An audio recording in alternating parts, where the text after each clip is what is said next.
미국에서 첫 집을 구하는 과정에서 생각하고 느끼고 배운 것들을 정리해 두려고 한다.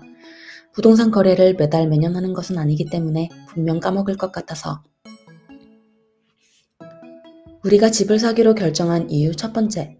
언제까지나 어마무시한 렌트를 내면서 살 수는 없다. 전에 살던 아파트의 한 달 월세는 $4,500 정도, 한화로는 약 600만 원이었다. 이는 인터넷이나 수도 전기세 등은 포함되지 않은 금액이다. 미국은 전세 개념이 없어 자가 아니면 월세인데 월세는 아무래도 결국 우리에게 남는 게 없었다. 두 번째, 이자율이 오르면서 부동산 매수 경쟁이 조금 줄어들었다.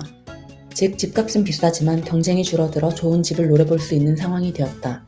좋은 집들이 낮은 가격에 나올 때는 모두가 달려들어 경쟁률이 치열하기 때문에 우리 같은 퍼스트홈 바이어가 좋은 집을 차지하기는 쉽지 않다.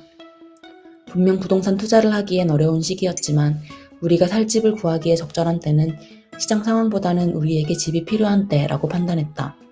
그리고 무엇보다 언젠가 금리가 내렸을 때 재용자를 받는 옵션이 있다. 세 번째, 우리 부부에게 집은 단순히 밥 먹고 잠자는 공간이 아니다.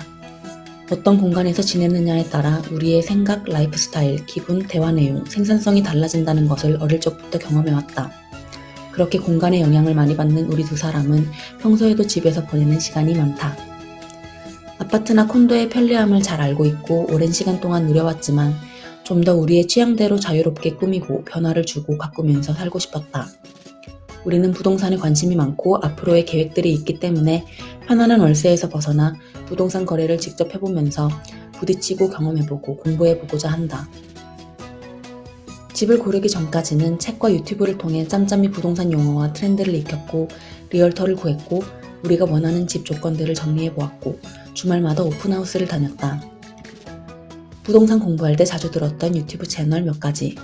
먼저 비걸퍼킷스는 미국 부동산과 관련된 거의 모든 내용을 다루는 풍성한 채널이다. 원이 돈 나는 점심 먹을 때 자주 듣는데 옆 테이블에서 똑똑한 언니들이 수다 떠는 걸 엿듣는 느낌으로 듣고 있는 미국 개인 재무 관련 채널로 부동산에 관심이 많아 그런지 부동산 이야기를 할 때가 가장 재밌다. 제이정의 미국 부동산은 종종 이야기가 산으로 가기도 하지만 아무튼 영상을 다 보고 나면 뇌리에 딱딱 정리돼서 기억되도록 중요한 부동산 지식을 알려준다. 리얼터 구하기. 브라이언의 직장에서 직원들을 대상으로 집 구하는 과정 전반에 대한 지원을 제공해 주었다. 하지만 컴패스, 콜드웰 뱅컬, 소더비 등 다양한 부동산 회사들이 있기 때문에 직접 검색하고 컨택해보는 것도 좋은 방법인 것 같다.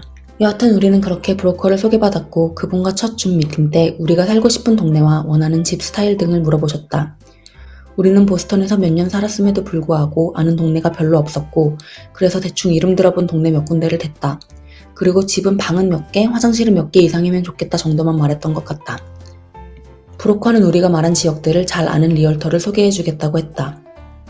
이렇게 복불복으로 우리 리얼터가 정해진다고?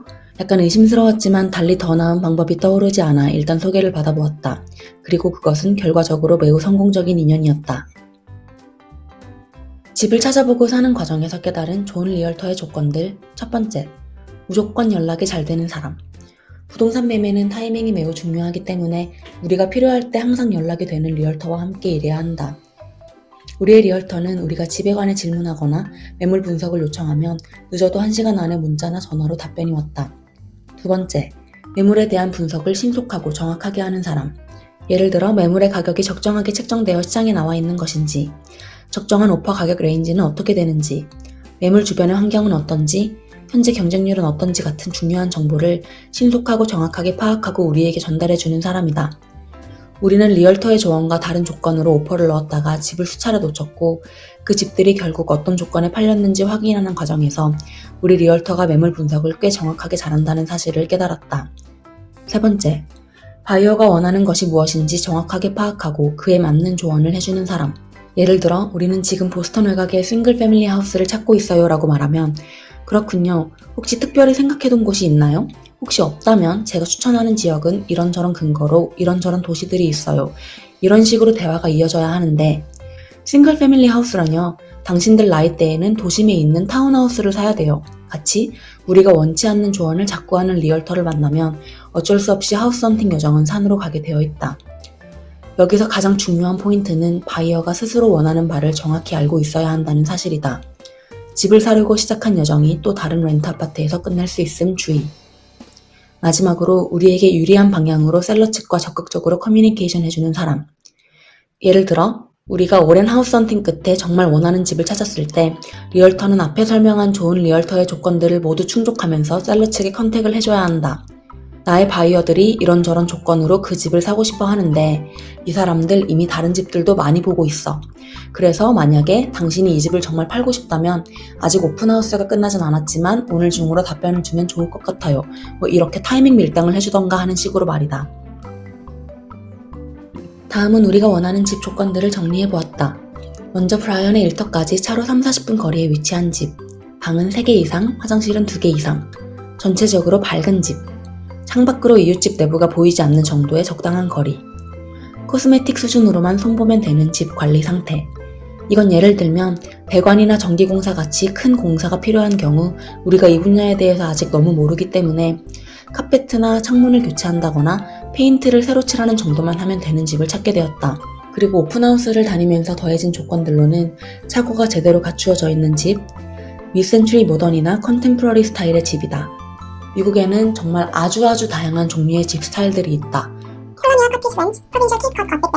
등등 정말 많은데 둘러보고 또 둘러보다 보니 우리 부부가 좋아하는 집 스타일이 간추려졌다. 하우스 헌팅 초반에는 이 집이 무슨 스타일인지도 알지 못하고 그냥 갔다. 우리가 미센츄리와 컨템포러리 스타일의 집을 좋아하게 된 이유는 집 외관 라인이 심플하고 집 공간을 자유롭게 바꿔가며 넓게 쓸 수 있는 구조인 오픈 플로어 플랜이 갖춰져 있었으며 큰 창문과 높은 층고 등 우리가 선호하는 조건들을 두루 갖춘 집 스타일이었기 때문이다. 우리가 원하는 집 조건들만큼이나 중요했던 피하고 싶었던 집 조건들로는 큰 도로, 파워라인, 기찻길 등 소음이나 건강에 유해할 수 있는 시설 가까이에 위치한 집, 이웃집과의 거리가 너무 가까운 집, 범죄율이 높거나 학군이 좋지 않은 지역에 위치한 집이었다. 오픈하우스를 다니는 과정. 주중에는 컴패스, 질러, 레핀 등 부동산 앱들을 골고루 보면서 주말에 방문할 오픈하우스 일정들을 체크해 두었다. 느낌적인 느낌으로 수요일과 목요일에 메모리 많이 업데이트되는 것 같다. 일단 가보고 싶은 집들을 표시해 두었다가 금요일쯤 브라이언이 표시해둔 리스트와 맞춰본 후 겹치는 곳들 위주로 주말에 방문했다. 초반에는 우리가 어떤 집을 원하는지도 잘 몰랐기 때문에 일단 상태가 괜찮아 보이는 집은 무조건 가보았다. 그래서 초반에는 하루에 오픈하우스 9군데를 간 날도 있다. 하지만 시간이 지나면서 우리가 원하는 집 조건들이 구체화됨에 따라 하루에 1군데에서 3군데 정도로 추려졌다. 그리고 주말 데이트를 한동안 하우스 헌팅으로 대체하기도 했다.